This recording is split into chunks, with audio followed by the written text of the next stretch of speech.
اس لیے بہرحال میرا تو یہ کہنا ہے کہ جمعیت کے جو ذمہ دار بنے ہیں برائے کرم وہ استعفیٰ دے دیں اور وہ کسی اور کو قیادت سونپ دیں جو بات پوری صحیح کہہ سکیں، جم کے کہہ سکیں، اللہ کی ترجمانی کر سکیں، نبی کی ترجمانی کر سکیں،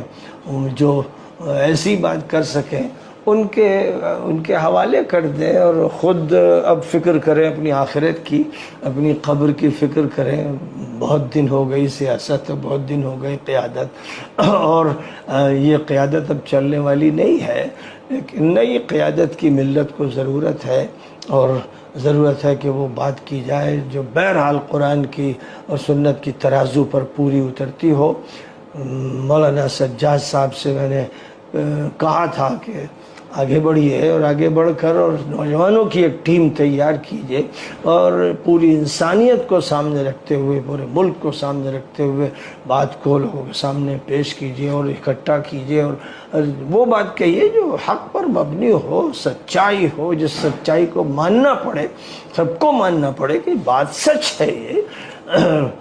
آسمانی کتابوں کی بنیاد پر بھی بات کی جائے، مذاہب کی بنیاد پر بھی بات کی جائے، اور پھر انسانیت کی بنیاد پر بات کی جائے۔ ضرورت ہے کہ ابھی قبل اس کے وقت ہاتھ سے نکل جائے، سر جوڑ کر سب بیٹھے، اور مولانا محمود صاحب سے مجھے کہنا ہے کہ بہت سی صلاحیتیں اللہ نے آپ کو دی ہیں، آپ تعلیم پر زیادہ توجہ دیں، اور جو بھی افراد ہیں ان افراد کو تیار کر کے ایک نئی قیادت کو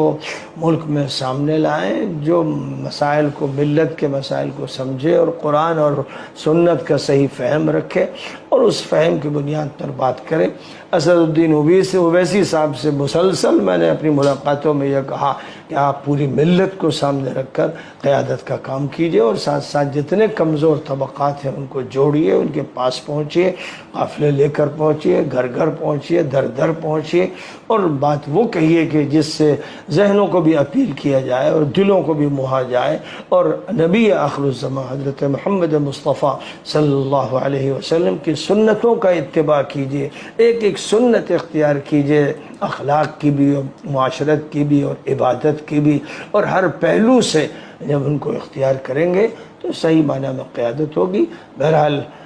جو بھی قائدین مسلمانوں کے ابھی موجود ہیں ان میں سب سے بہتر اسد الدین اویسی ہیں، اللہ تعالیٰ ان کو اور بہتر زبان بھی عطا کرے اور سنت کا زیادہ